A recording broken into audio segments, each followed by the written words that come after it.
Welcome back to Just Carve Rob. And what are we carving today, Rob? Well, we're going to carve us a little Trump. A little Trump with a big head and an American flag. And we're starting out this deal here with a 2 by 2 by 6 inch piece of wood.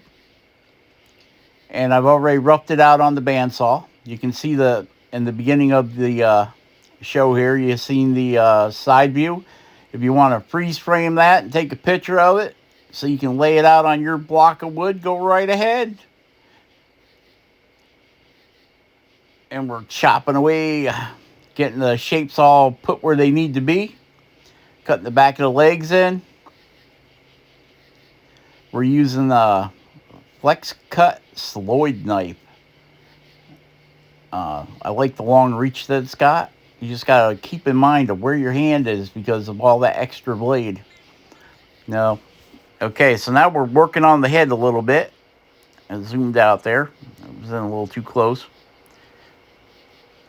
And you can see we drew the center line back in. I want to angle the forehead under the hair.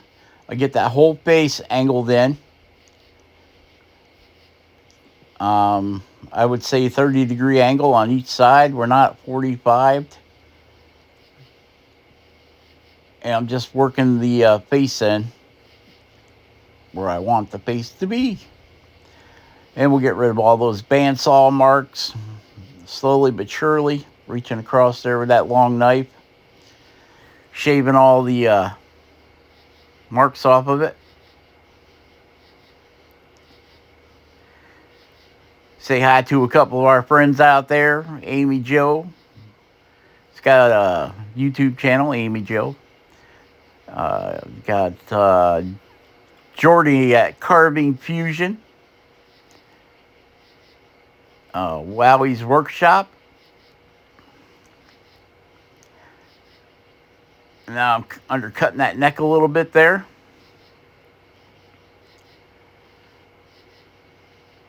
Get that all, give them some shoulder. A little bit of shoulders there.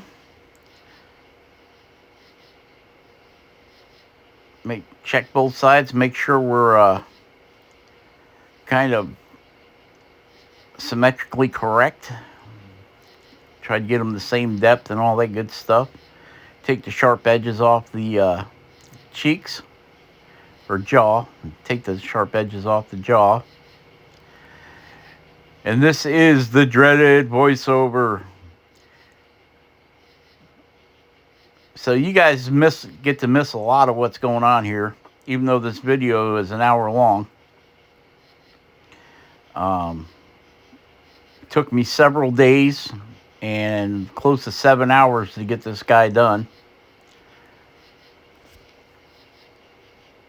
And we're just cleaning up that stuff. Setting his feet in a little bit. Now I'm using a U-gouge. I'm coming back to his ears, where I marked his ears in, which is about halfway back on the body. You can adjust accordingly to once you get the face done.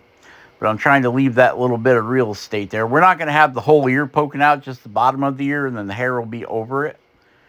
So the bottom of the ear will stick furthest from the side of the head. And we've got a flex cut. 3/8 number 9, I think it is. Whatever that means. I don't know. I use gouges, but I don't exactly know what all the numbers and the sweep and all that means. So we're getting that nose cut in. Through that little chip cut to dig that corner of the nose in. Make the nose stick the farthest off the face. You can see we rounded that chin underneath the nose down a little bit.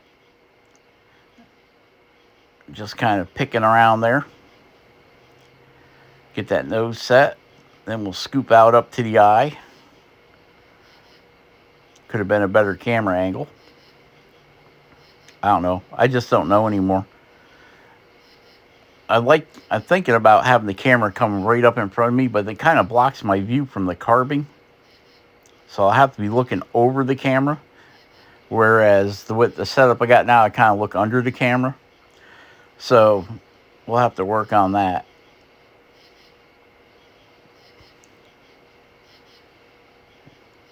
We're just going to work that.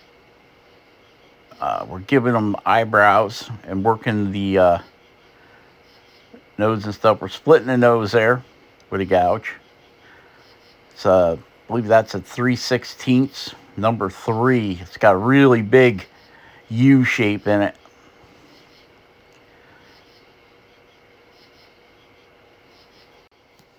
So we're just kind of skipping around here. Any of you that caught my last live, I think we worked on this guy a little bit. And now we're going to go for the eyes.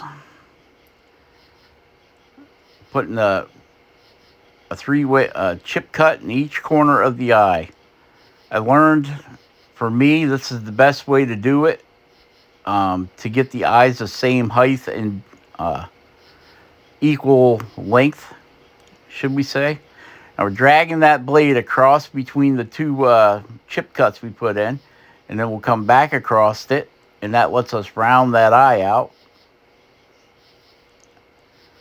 Give the eyeball a round form. And I'm just cutting up and in on the top and down on the bottom. You can see on this side it's a little bit better. Try to zoom in a little bit more there for you to see it.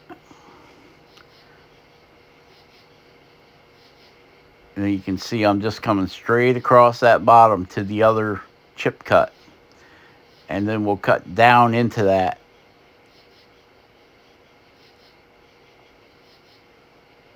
To get that eye to start popping out a little bit better.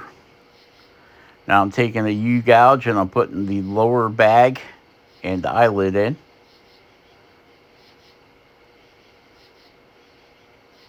And we'll shave that down a little bit.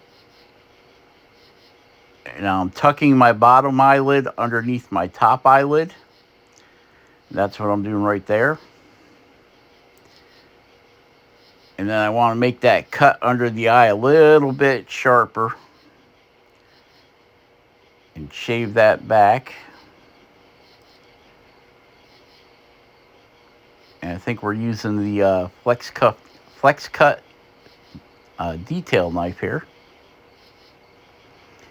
Later on in this video, you'll see where I made another new knife for detail work.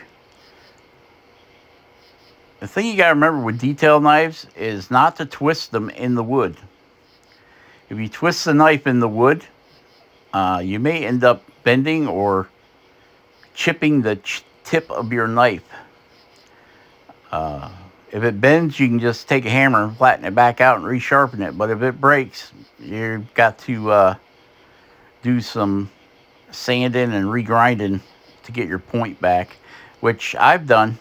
I've got knives. I've got one from OCC T that I turned the blade in the wood. I was doing a smile, and right at the end of the smile, I turned the blade a little too sharp and took the tip right off of it.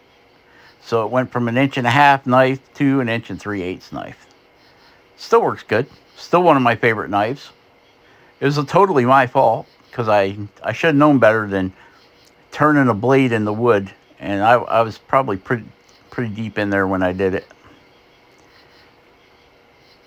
But this flex cut knife I have in, of course their knives are pretty thick on the end. When I grind my knives, I want that blade as thin as I can get it, so I can get down into like these little.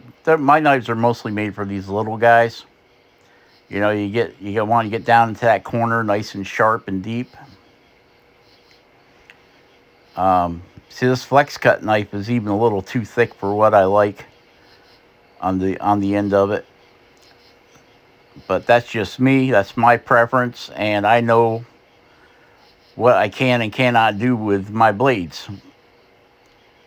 If I happen to get into a spot deep, Just got to remember not to turn that knife blade. Like, see how I'm making them little scoop cuts?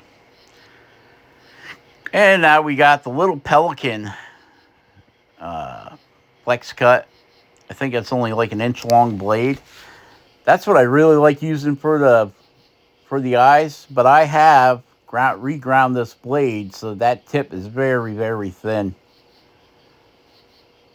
The nice thing about the Pelican knife is the design of it allows you to do little scoop cuts, because you don't have the back. Like if you got a real thick blade, I mean thick as in wide from the sharp edge to the back, you can't really roll the knife to do like a scoop cut. You'll get a lot of chatter, where this one's kind of got that swoop into the blade, and allows you to turn your blade in the wood a little easier because you're not fighting all that back blade. That's why you see a lot of detail knives come down to a long point on the front. It's so you can roll the knife in the wood and not get that chatter. But you have to be careful. If you're right on the tip of the knife, don't try turning it in the wood. You know, unless you're making a long sweep with it. If you're trying to make a short little tight corner, you're better off taking it in 2 bites. And then removing the wood from that area. Because if you turn that knife while you're in the wood, a real sharp corner, like the corner of a mouth, you're going to go from the lip and tuck the lip under the upper lip, and you turn your blade in there and try doing that. There's a high possibility you're going to cause your blade some damage. Now, your rough out blades have a thicker spine, and they're usually a little bit longer. They can kind of take that punishment because they've been beefed up to do it. I use a lot of finesse with these the thin blade knives that I use.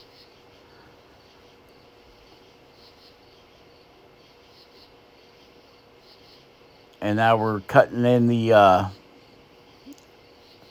smile lines, which will also give us cheek placement. You can see how cutting in that smile line makes the upper part of the cheek cut in. And it also gives us where our mouth is going to be. I've been watching this new channel, the Whistling Whittler. And he does some awesome caricatures. So I watched a couple of his videos, and I think one of our next guys, we're going to try that, giving him more of a character type face. So that, I don't know, it's just a different style that I'd like to try and learn it. And it'll be another little thing in my toolbox almost looks like he's got a mustache, don't it? Another thing in my toolbox when I'm just hanging out and carving, you know. New stuff to try, keep the hobby interesting. For me, anyway. You can only carve so many of these little guys with the same, realist. There's a new knife right there that I made. That's a thicker blade. It's a little tougher. This one's made out of high-speed steel, and instead of the 1095 high carbon steel that I make a lot of my blades out of. I have made a few of them out of stainless steel. And I like the stainless steel blades. They cut okay. They cut good. One of the newer blades I made with a burrow handle, it's an upsweep knife. That's a stainless steel blade. I use it all the time. Works great. I don't know. I just got a thing for high-speed steel, and high-speed steel is a tool steel for like drill bits, and high carbon steel which I think the high-speed steel can take a little more stress than the high-carbon steel. Has a better wear factor, let's put it that way. But when I first started making carving knives, everybody was about the 1095 high carbon steel, so I bought some of that, and that's what I was been making knife blades out of. And then I'm like, well, I want to try high carbon. I want to try high speed steel just to see if it holds up better. I know it's a little tougher, which probably means it has a little lower carbon in it, but I'd rather bend a blade than break a blade, which I know with the high speed steel, that if you get going a little too crazy with it, you might take a chance of bending it but not snapping it. With the 1095, if you get a little too crazy with it, you're going to take the end of the knife, the end of the blade off. So, I don't know. In my opinion, bending is better than breaking.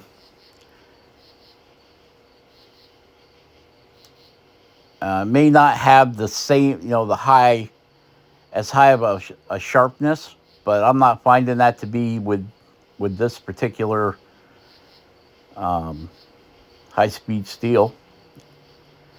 I mean, I use high-speed steel cutters on my lathe to cut metal all day long. And, yeah, you got to resharpen them like anything else, but I don't think 1095 would stand a chance as a lathe tool. I think it would chip and crack and make all kinds of craziness. I also like using the carbide insert tools, but I'm not set up. I'm not capable of forging carbide, and I don't think I would want to, because carbide is very brittle, very hard, but it's like a plastic cup and a glass cup. You drop the plastic one, it's going to bounce. You drop the glass one, it's going to shatter. Same thing with carbide. And now we're doing a little cut. We're getting that mouth shaped in there. I got to get back to doing some more Dremel carving. It goes so much faster. But I just don't get the nice deep shadow lines on these little guys. I don't care how small the tooling is. But, it's still fun to break out. I want to get some bigger wood so I can start using the Dremels more. Or doing more rough out stuff instead of using knives. I mean, to use a knife, it probably takes you 5 times, 10 times longer to cut everything with a knife than it does with a Dremel with a cut saw burr or a saber tooth burr. Okay, now I'm bringing the bottom of that bottom lip underneath the top lip. And that's that little chunk you see me cutting out right there. I got the Kung Fu death grip on this guy. So as the August becomes September, Jordy will be doing the steampunk challenge. Make sure you send your pictures in to get involved with that. I've got a knife that I put into the put in for a prize. Jordy's got a bunch of sweet steampunk carvings that he did for the challenge. I think Larry Dibbs has something there. Don't hold me to it, but I think he was involved in that too. And now you can see I'm just using the very end of that knife, and I'm rolling up under that bottom lip to make the chin stick out a little bit more.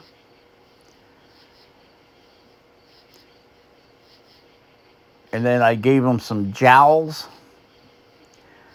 Now when I look at this guy from the side view, I see that I need to cut the jowl back to make more cheek, so I'll do that. And right now I'm just picking around trying to get that mouth the way I want it. And back up into the nose. Our eyes are done. We still got a lot of work to do on that hair though. And you can see I keep using that triangle cut to get the a shadow on that mouth. And now I'm coming up. I'm covering half the ear with hair, and I'm leaving just a little bit hanging out the bottom. Because most people's hair doesn't, it either covers the ear, or you'll just see a little piece, like if you got a haircut like this little Donald Trump guy's got, you'll see just a little bit of the ear sticking out. I bet you he was wishing his hair was a little bit longer there in Pennsylvania. A guy probably wouldn't have got his ear. This is another knife I made out of a old Stanley gouge. So I took it and I heated it up and flattened it down. I wanted a tool that had a long reach but didn't have a long blade. So only about an inch of this is blade, and then the rest of it's just tool steel going down to the handle. And I don't know what Stanley made there, what kind of steel they use, but you know, between me heating it up and beating on it to get it to where it is and requenching it, heat treating it, I'm sure my heat treat is way different than their heat treat. So that flex cut Sloyd knife is sharp. And I'm just tracing around the bottom of that. You can see the top of the ear is still in there. You can see the pencil line. I'm not going to cut that away. Well, I will cut it away, but I'm not going to cut that into a whole ear. I'm just leaving like a little half ear sticking out there. Just enough to say, hey, there's an ear. And then we'll have the hair flow over top of it.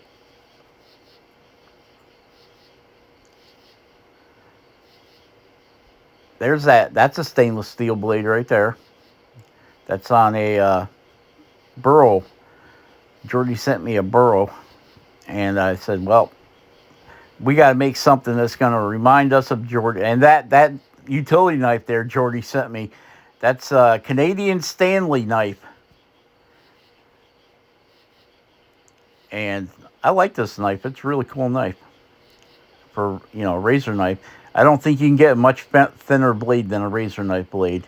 And that I have stropped that blade and buffed it, and I'll tell you, if you ever want to make your utility knife blades a lot sharper than they come to you from the factory, run that thing across the strop. Use it first, and then run across the strop, and you'd be like, holy cow, why don't they do that from the factory? Because it takes an extra 3 seconds to do it. You know, they would power strop it because they power grind all these blades. You know, got guys sitting there sharpening them one by one.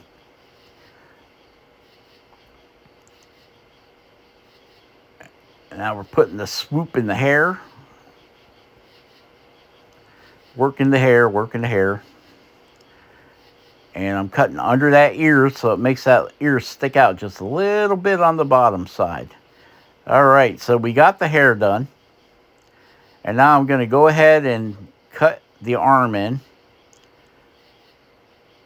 So you can see I made a stop cut. It's like an L cut almost. And I'll just work that material out of there. I already did the other side. So I wanted to do this side and show you guys how I do it. And then we can just round that chest straight back, because we're going to need some distance between there anyway. And this is that high-speed steel blade. And you can see it's working really well.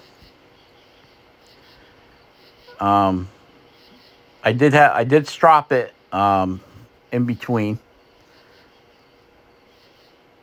And I don't know if it really needed it, but I'm like, well, let's see.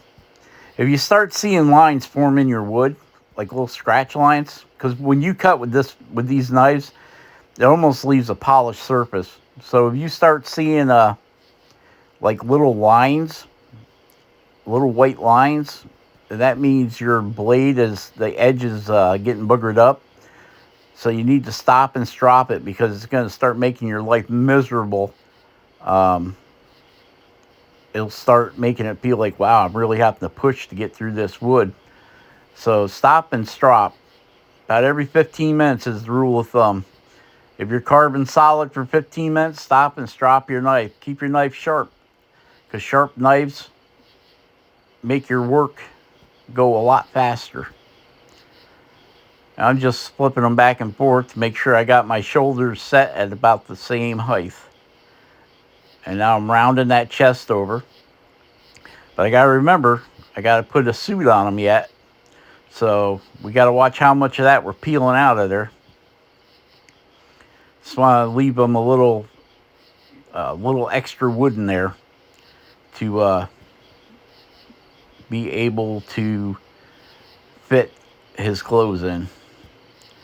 I mean, you don't got to go very deep for the clothes anyway. You know, you're just basically leaving about, I don't know, maybe 20 thousandths, 25 thousandths of wood to make it stick out. Now, you can go a little bit deeper if you want to. It's up to you. It's your carving. And we're just clearing that. We're getting the arm separated from the jacket a little bit. And I hadn't really made much of a plan on what I was doing with his hands. My brain don't let me work that way. So I knew what I wanted to carve, and I knew that, okay, this is a dovetail burr. It's the silver from Cutsaw. And I'm using that to dig that hand in and to dig that extra wood out from between the hands. Now you can see the one hand is like on his jacket lapel, and you got the thumbs up going. And I'm just trying to shave that down. The other hand's going to be more out in front. And we'll have that hand holding the flag. The American flag, that is. Do a little brass brush to get rid of some of them fuzzy boogers out of there.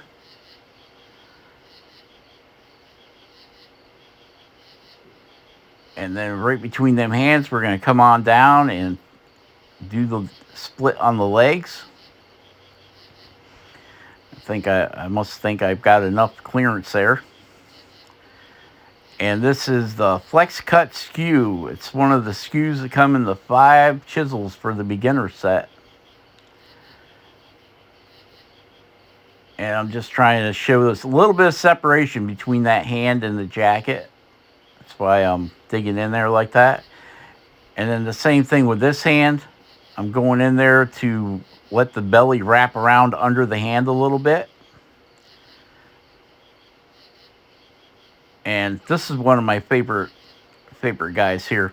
I'm going to have to make a knife like the Stanley knife that's got a skew end on it, but way thinner as far as from behind the cutting edge back.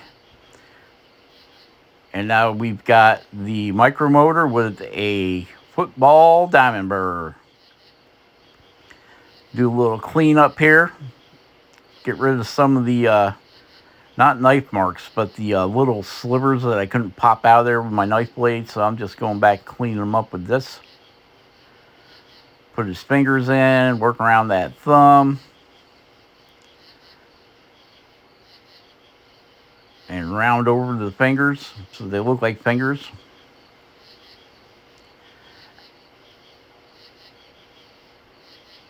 So yeah, go check out the Whistling Whittler. He's got some pretty good skills, I can tell you that. I enjoy his videos, so you might enjoy them too. And he's got a whole bunch of guys that he's carved. So it's not like a one-off thing. So if you go check him out, he's got a good playlist going.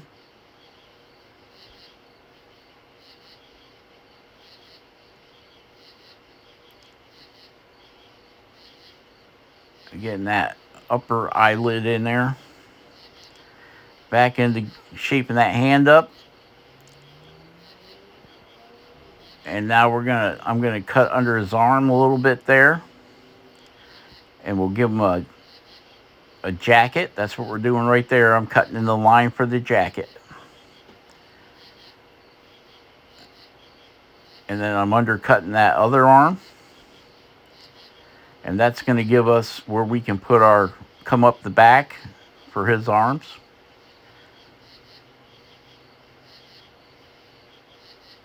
Okay. Now I'm going to draw in a line, reference line, from the elbow to the armpit. Like that, right there. Yep. And then I'm running that V tool that comes in that beginner's kit up the back there. And then I'll deepen that with the knife. And that knife that you're seeing there, that's another new knife. That one's made out of 1095 high carbon steel. Giving her a little test drive here. And then we'll have to carve a knife sheath for it. So that will probably be in one of our next videos, is a sheath for this knife. Blade protector. It's not really a sheath. You can't put it on your belt. But if you're going to just take it and throw it in your box of knives, your little toolbox, it will protect the blade from getting dinged up. Because the last thing you want in your carving blade is a ding. And I'm working the back of that down a little bit. I'm going to draw his jacket all the way around. And then we'll come in with a knife and put the jacket base bottom right there.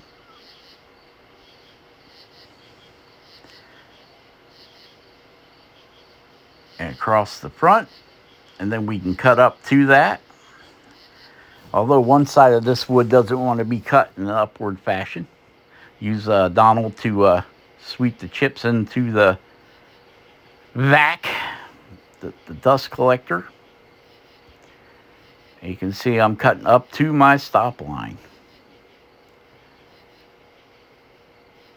It's always fun to take a new knife for a test drive to see if you did good making the knife.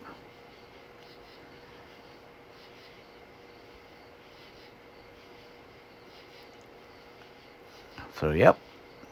She's shaving fine, people. She's shaving fine.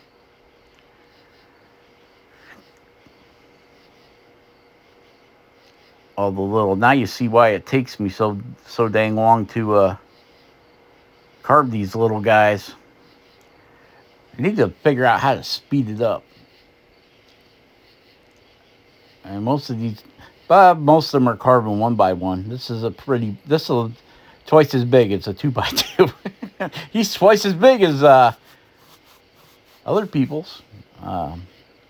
Like I couldn't figure out, how does Doug Linker carve those little guys in an hour? And then it dawned on me, they're 1x1s.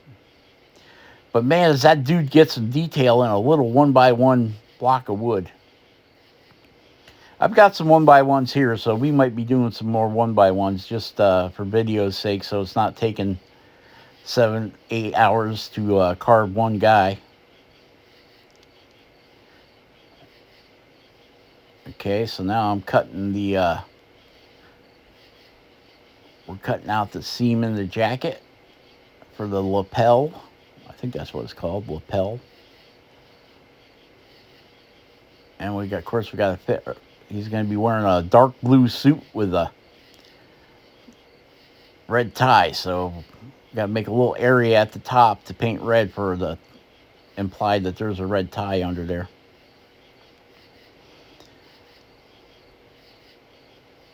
Normally, this is where I would cheat and just put a collar on it and call it good. But we're going to make it a suit, so we got to cut a lapel in there and up around and around the back of the neck and all that good stuff. Using a little V tool to help me out here.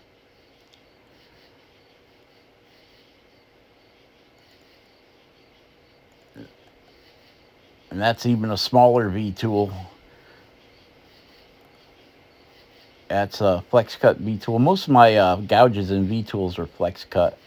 I do have a couple of the, like that one there I just had was a Ramelson.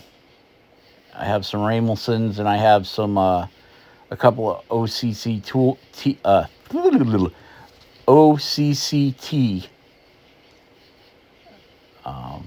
Get them from Mountain Wood Carvers. Like if I need ruby burrs, I'll get them. Matter of fact, I need to order some. I've burned up all my ruby burrs. I need to get some more on order whenever I get some money. So it might be a minute. But I usually get them from Mountain Wood Carvers. I gotta order some basswood too. I think I'm gonna try to get Heineke is a good supplier of basswood. It's nice soft basswood. I've bought it from them before. It's more expensive than Amazon, but man, it's a much nicer wood. And you can get it in any size you want. If you want 4x4 by 4 foot, you can get it. Okay, so now we're in with the Oz Plus micromotor and the Sabertooth. That's what it is. Now this has you see that slide out? This has a 1/32 shank on it. So it's the smaller shank. Remember, if you're ordering these for your micromotors or Dremels, to get them in the 1/8 inch. I think when I ordered this one, they didn't have any 1/8 inch ones, and I needed some. I needed it quick. So I ordered it in the 1/32, which is they're okay. It's just that I believe that the 1/8 inch will take a whole lot more heavy-handedness, Jordy. The heavy hands, the heavy-handed usage. These 1/32. Well, you can see that from me pushing down and pulling, I slid it out of that collet a little bit. So I had to slow my roll. And we're gonna split the legs on this guy too. And I did that. I took a 1/8 inch drill bit. You can see them there in the back, and drilled 3 holes with the 1/8 inch drill bit. And then now I'm gonna separate them using the between the knives and this Sabertooth burr. I like Sabertooth burrs. I like Sabertooth. I got some Typhoons that I've had for years. I believe they're made by Fordham. They're all basically got this design.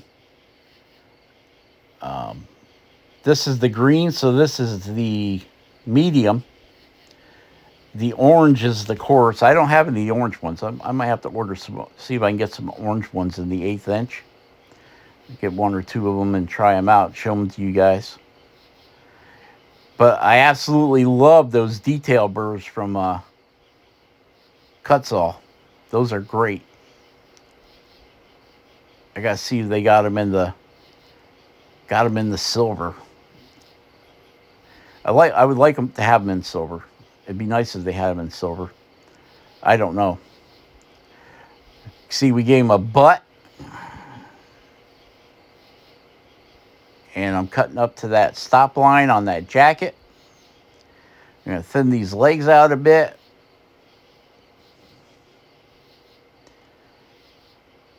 And we're just having a good time carving this little dude.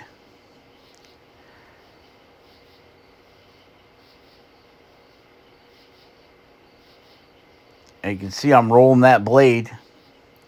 On this particular blade, the point on it is a little bit stouter. So it can, and I'm not taking off that much when I roll it. But you gotta be careful with your blades. They're not indestructible. I can guarantee you that. This handle happens to be made out of a piece of spalted birch that I had out there in the shop. And it's a little bit white. I guess I should have stained it, put some stain on it. But it is what it is. It fits my hand. It works well. I'm not here for all the fancy stuff. I just want a blade that cuts nice.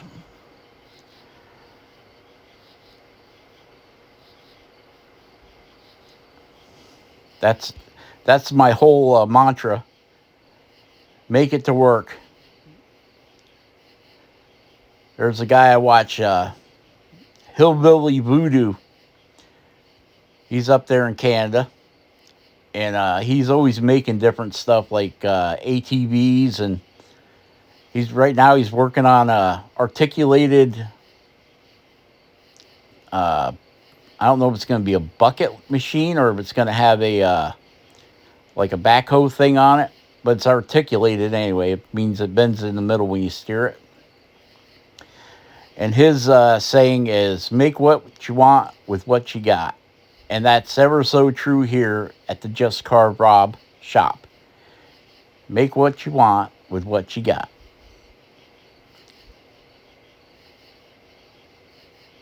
For minimal expenditure, that is.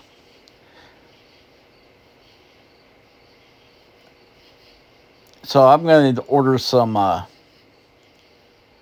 got a lot of things I want to order, don't I? I'd like to get some W4 or some 5-20 to try making some knife blades out of. Same thing, you know, making knife blades for me is like the same as carving. I always like trying new materials, different styles, just to keep it interesting in my head. Because after I do it a couple times, like out of the 1095, I'm bored with it. I want to do something. I want something else. That's why I used high-speed steel on that other knife, just to try it, see how it works. You know, maybe high-speed steel is better for a roughing knife than like the 1095. It's not as brittle. So for a roughing knife like that, the other knife is a roughing knife. I want to test it for a couple months and see how it holds up to roughing. You know, taking off big chunks of wood without having to worry about tweaking my blades. So he's coming along. He's getting there.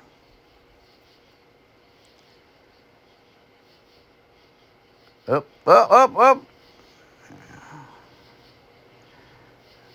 Boy, I thought he was going to lose it there for a second. Okay, folks, that's it. There he is. All done with his flag. Stay safe. Stay awesome. Carve something every day if you can. And we will catch you on the next one. All right? All right. All right, Spike? All right. Thank God this voiceover is over. Just Carve. Share and like. And we will catch you on the next one. Bye-bye.